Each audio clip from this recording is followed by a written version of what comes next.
Well, hello there. How's everybody doing on day 306? Moving right along.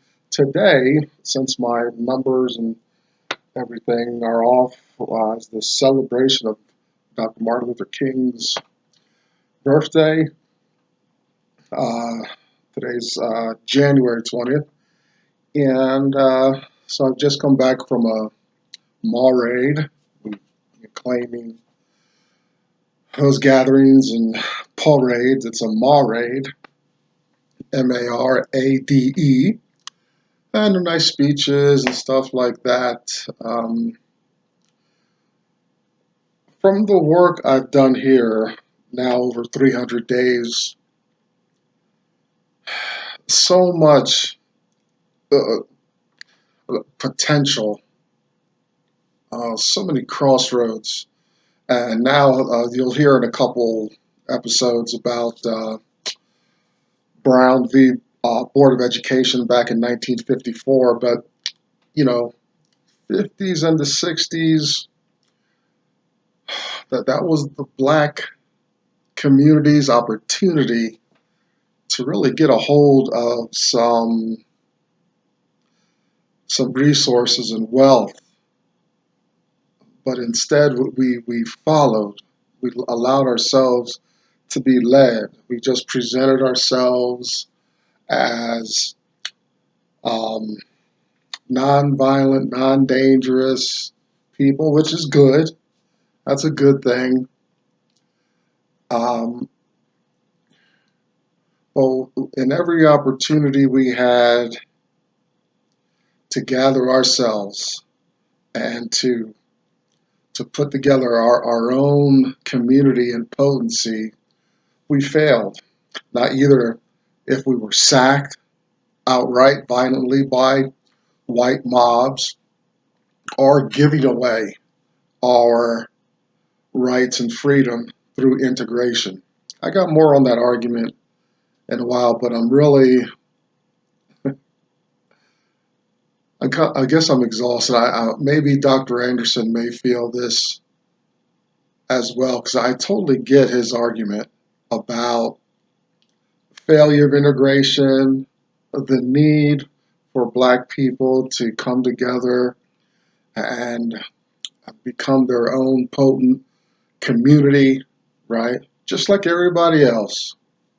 Yet, no, we uh, are determined to express our own spirituality and altruism and stuff when we really don't have, we're not offered anything, we're not getting anything. It's just this neutral limbo space, and the black community is just not getting it. They don't see that uh, what a businessman would say. We left a lot of money on the table. We left a lot of opportunity on the table, right? We let go of our creativity, intellectual rights, all kinds of stuff. Just robbed. And because we have marches, birthdays, legislation on the books, we think we've arrived at the idea of our full potential in America. Only the other groups know what that's about. They're they're exclusive communities, right? I'm not going to go on about it, but I just came from an event. It's okay, we had an event,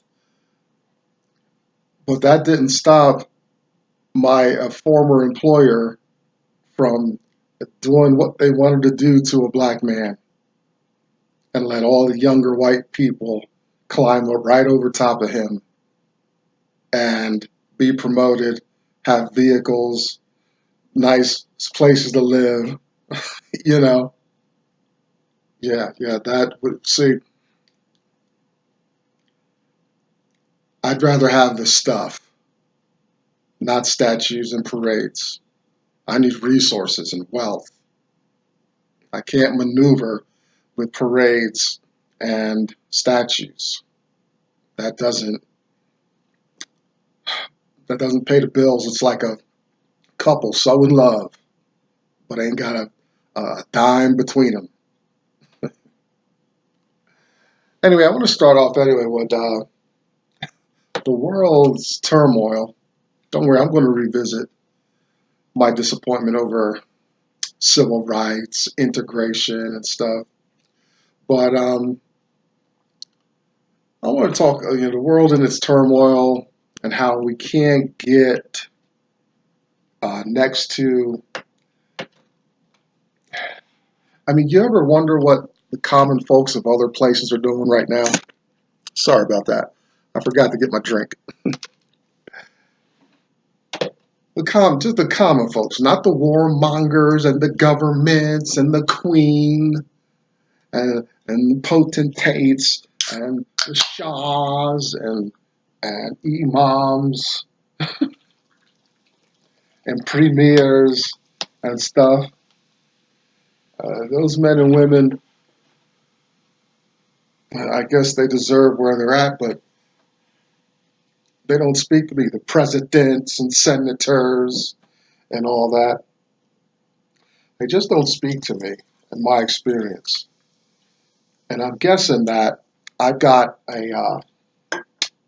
what you call a mirror or a counterpart in other parts of the world, maybe making videos or writing down their own memoirs, about how, you know, I know my government is polarized against this nation, but what about the common folk? Does everybody feel that way? Like, oh, what does the common man or woman in these enemy places really feel like? You know, I want to go. I wish the world was such that I could just travel freely anywhere and have humble meals with the common folk of the land. Just spend the night.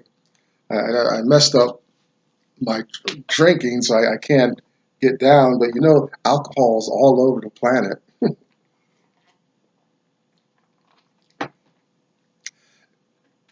except in some very strict Muslim countries.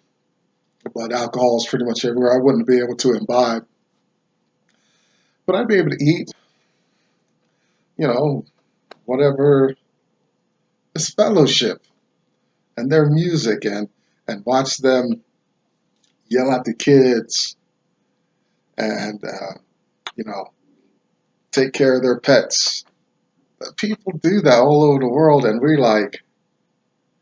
we got our government and bombs and borders, you know, and I don't know. It seems like every time it gets quiet, we got to turn the heat up on everything. What would it be like to travel all over Africa, all over the Middle East, and meet some fine people out there, right? And not, find out for myself, not the propaganda I see on television. Television would have me believe that these people are naked and ignorant and don't have running water. These people have such an allegiance to their God uh, that they are antagonistic to America. And these people, right? All these caricatures. Poor folks in these lands are struggling, homeless, hungry, just as everybody else. But you got all these governments playing government. Anyway, I say that as a part of what we do here. Again, I'm Tomlin's Nyback. This is 365 Days Towards Racial Change. Because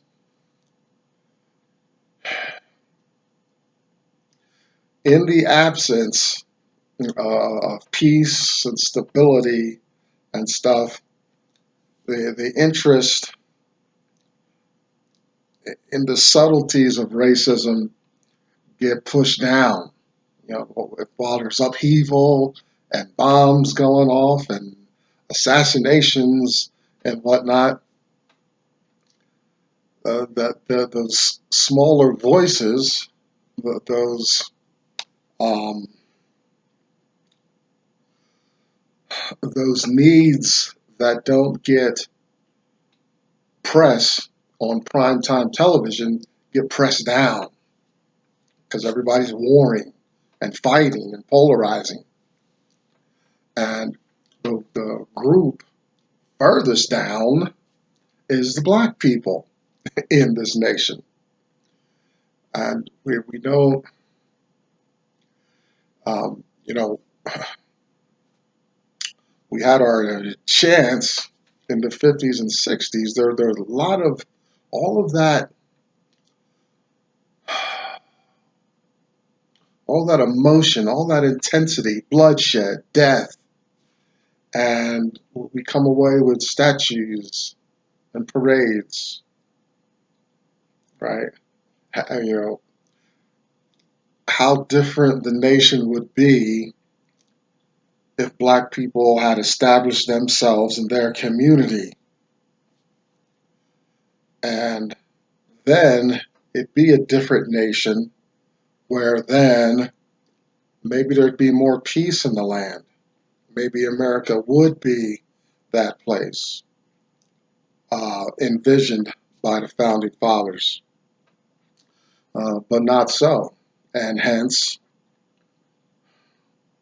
you know, because the white power is in control and isn't too far from being in control. Don't be fooled by black presidents and stuff. That's white control, and partly because of that, I'll probably never sit down in a humble Russian home and have their desserts and dishes and stuff, Africa dishes, Baltics and whatnot, right? Um, that's that experience for me, which I strongly desire, is far removed. Not while they're shooting passenger airplanes out of the sky and whatnot. Yeah, it's very sad. That's a very appropriate discussion, right, for this format. I'm just a little overwhelmed. I'm getting ready to go back to school, so this might have a pause in it. I don't know. I've taken one less class. Hopefully that'll smooth things out a little bit. I got a little bit ahead of myself on these videos, so we'll see. I hope so, because I got to move. I got a lot of stuff on my plate starting tomorrow. All right, today, day 306. Let me introduce you to the man that I wish had been the counsel to Dr. Martin Luther King. And that's a man named Dr. Claud Anderson. You can find him here on YouTube, and I'll tell you some other places to find him. Great guy.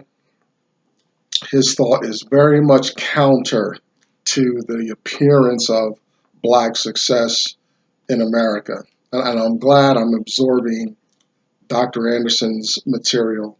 Dr. King, Gandhi, even Jesus were great, but we can't lose sight of it's okay to live well and have equal access to wealth and resources in the land. I've read 3 of Dr. Anderson's books. A Black History Reader, 101 Questions You Never Thought to Ask, Black Labor, White Wealth, Search for Power and Economic Justice, and Powernomics. You can find Dr. Anderson at powernomics.com. Behind me, you see the hashtag #US2 symbol, Black women coming together, supporting one another, having their community. Check out Black Enough, BLAGGENUF. Kind of a Black Facebook experience. If you got a business mind, entrepreneurial thumb, go check out Dr. Boyce Watkins at the Black Business School, theblackbusinessschool.com. And I always want to plug this book, and I plug other resources. But please read this book by Harriet Beecher Stowe, Uncle Tom's Cabin. Awesome fictional account of slave life in America, though it is informed by actual events. Today, day 306 out of Black Labor, White Wealth. Today is about identity as a Black person, and what we're going to call passing, as well as Dr. Anderson was talking about. And passing, if you could think of our LGBTQ plus community with the transgendered individuals, the transgender female, the transgender male. One of their goals is to pass. They want to be, recognized in their identity. Trans female wants to be recognized female. Trans male wants to be recognized male. And this is the same idea, approach in for Blacks as well. Now, Dr. Anderson, he takes it back, and he's dissecting and he's parsing slavery in the context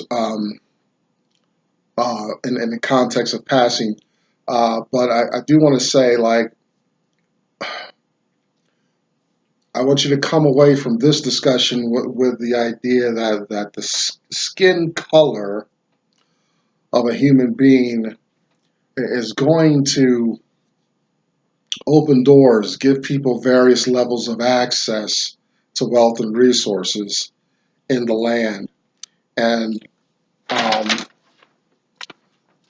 illustrations we're going to use is out of slavery, but it's the same today, right? The darker the individual, and I'm not the darkest Black person in the land, and my nose isn't the most African nose. It's the skin color in the nose, and there's some other features that are peculiar to people of different colors. But you'll find that skin color, it's either creating a barrier or resistance, or it's getting negative pushback and whatnot. I've had it, now that I can reflect and understand racism, I've seen it rear its ugly head more than I care to speak on, where my Black skin has determined where I go, access to privileges and resources. So that's I want you to come away at least recognizing that. Look at your skin color, or you're white, or so Black that you're blue, right? If you're just so, you sort of see a black, right? Or if you're in between, your skin color affects that. And the passing part is, can you, rescue or reclaim your skin color to have it serve you in a way where you can move in other circles that are going to benefit you and whatnot. Let's get into some of the history and some of today's talking points here. Um, America, well, I don't know exactly how it is in other countries, but I'm guessing America is more unique, polarized in its approach to skin color than other places, right? And I'm sure black people in other places, um, are generally exploited and used. Like the darker your skin color, the more susceptible you are um, uh, to being exploited in the land. But America has some. America's a little different because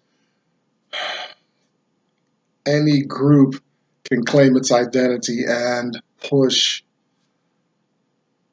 challenges and difficulties on other groups right along skin colors alone. We have so much diversity in the land that I think America can be unique in that way. It's not like if I went to another country, uh, and me specifically, if I went to a European country, I'm going to see black people around. But if I'm in Germany, there's a unity of Germans, right? If I go to Norway, it's a unity of Norwegians, right? But America, it's not that way, right? Our white people are from all over, and all the colors are from all over. So the racism in America is different, and that bears on the person's skin color and identity, um, because in America it's kind of the degree of color, right? You know, it's a spectrum, but white people, we just go on blind automatic response, right? Whites, we kind of expect a little bit kind of a privilege, and the tans, maybe you speak a different language, a kind of Latin language or Spanish language. We're expecting Middle Eastern language, right? And if you're black, we just associate you with Africa. It's we have a simple discerning system, but it's America's unique, I think, in that respect. Remember if you were with us through Uncle Tom's Cabin, in the beginning of Uncle Tom's Cabin, George Harris, um, he was the slave that helped improve the process. He was hired out, and his master didn't like him getting so much recognition and stuff like that. So he took him from that meaningful work and you know treated him brutally on the plantation, branded his hand, and all that stuff. Well, he was of a lighter skin color, so he eventually ran away, if you remember. And but he ran away. His running away was very public and open. He ran away, passing as a kind of a man of Spanish descent because his skin was just so light brown. He it doesn't come out much in the book, but no doubt he probably observed some Spanish people and stuff, and was able to um, move. He was an escaped slave, but he was able to move rather freely. He got rooms at inns and socialized, right? Uh, he could hire people out. He had money, and so he moved about as a free man, right? Because that's his skin color was so light, right? I mean, even the white folks in Kentucky paired him up with another light-skinned woman, and that they had a Christian marriage, and they were together. They were on separate plantations, but the masters allowed them to have a kind of a pseudo white life because uh, their skin color was much more agreeable to white folks. Um, it opened doors. It moved things along. Now remember these lighter skinned people, especially in slavery times, is the result of unions between the white slave master and the female slave, and you got all these yellow and tan babies populating the place. Well, because of the nature of these lighter skinned black people, right? Interesting, they're lighter skinned black people, they're not darker skinned white people. I mean, even my language, right? Well, let's try it. Okay, these dark skinned white people, let's kind of clunky, but let's try to wear it for the next few minutes. These darker skinned white people could pass as white people, like George did, white or Hispanic or maybe Native American. And but white people didn't like that, so that inflamed them, and so there was some pushback against that and all that. And that's part of what you get from George Harris's master, really, because his master was ignorant, felt inferior in the first place. So when he sees his slave acting like a white man, being pals with white co-workers, the slave master can't handle that. He has to shut that down. So white people did not like that. Because they saw lighter skinned people having access to wealth, resources, marrying and stuff like that, having pseudo white lives. There's some portions in Black Labor, White Wealth by Dr. Claud Anderson. There's some laws that he sheds light on about it's illegal for black and white to marry in some states on the books. Now, granted, it's probably uh, through all the colonies and early America, right? But as time goes on, things adjust socially. So there's documentation of some states really strict with that. No intermarrying. You could lay down, have babies, and whatnot, but no marrying. Because marriage would mean, in marriage, that black person now would have real access, legal access, social access to the wealth and resources of white folks. And white folks weren't going to put up with that. Now, passing also went the other way back then for the real darker people who could not pass as a Hispanic or Native American, as a lighter skinned person, as a dark white man, a dark white person. I could never claim that, right? I'm black. They'd say you're black. Don't even try it. So the darker skinned people would do? They would go out in public, and if they were escaping or whatever, they'd behave as though they were free or born free, or or at least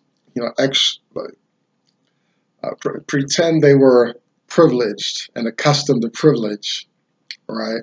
And if they were kind of caught out in the open, that's how they would behave, and that's what they would do to pass around um, a threat of being exposed by the white powers, is to pretend that they were free or born free. And that's how they would pass in in slavery times. In both cases, yeah, it's an issue more of compromising with white power and doing what you got to do in the face of this white strength. You have to adjust your life accordingly to get along. Um, the big problem, I'll finish with this, is that you still have people who are not self-determining their lives. And I'm starting to think that there's a lot of ideas and mindsets that are alive and well in America. And this idea of not determining your own life, your own way is, um, I think it's alive and well. I see it everywhere. It's why we have this white marble statue of Dr. Martin Luther King carved by an Asian on the mall, right? And there would be, I'm sure we got plenty of arguments to say, well, that's a demonstration of America's plurality and inclusion. Uh, and that's what I'm trying to say, get back to what I was talking about, the failure of integration and stuff like that. The black people just not, we're just not, we never gathered our own strength. We're beaten, traumatized, bloodied, and our oppressors just walked away, let us heal, and kind of like this communal Stockholm syndrome that black people came away with. Very sad. So where do you rate? Where's your life at on this scale, color scale in America? And does your color determine your access? Do you feel it determining your access to wealth and resources in America? I'm Thomas Nyback. That's day 306. Kind of a rant all over the place. My head's kind of crazy. 365 days towards racial change. Come back later. We're going to talk about Brown v. Board of Education. But first, we're going to have a little note to the churches. Bye bye now.